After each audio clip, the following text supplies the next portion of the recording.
All right, let's dive into this. Modern relationships. Oh boy.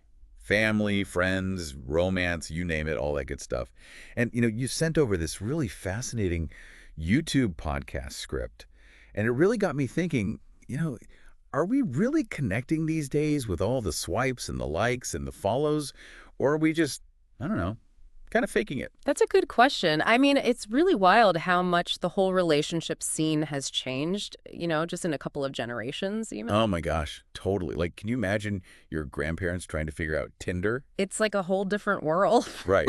I mean, it's hilarious to think about, but this script makes a great point. It's like the way we connect has completely changed. I mean, back in the day, it was all about, meeting people through your family or your neighborhood or like joining a bowling league, real life stuff. Exactly. It was a slower pace, for sure. Fewer options. And people really focused on that long-term commitment thing. I mean, partly because, well, there wasn't a whole new batch of potential partners popping up every 5 seconds like there is now, right?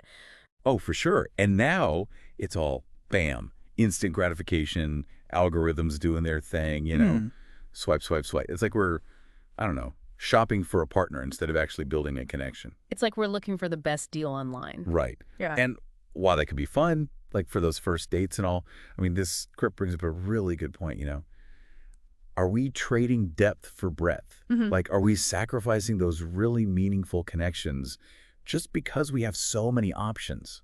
That's a really important question, and the script dives right into it, Because with all these options, it's so easy to just keep looking for something better, something shinier, instead of putting in the work to actually grow a real relationship.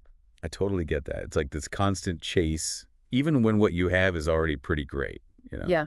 But what really struck me in this script, honestly, was the whole communication thing. Or, well, should I say the lack of communication? Yeah. It's kind of ironic, right? We have like a zillion ways to connect instantly, but it often feels like we're actually talking less, or at least not communicating as well. It's so true. Like, the script uses this funny example, arguing over text. Just one word. Hey. And suddenly it means a million different things, from casual to, like, totally passive-aggressive.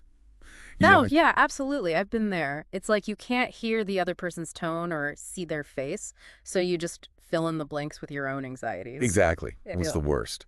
And that's why the script really emphasizes active listening, which, let's be honest, is a bit of a lost art these days. It's like really tuning in to what the other person is saying, not just their words, but like their body language, their tone, everything.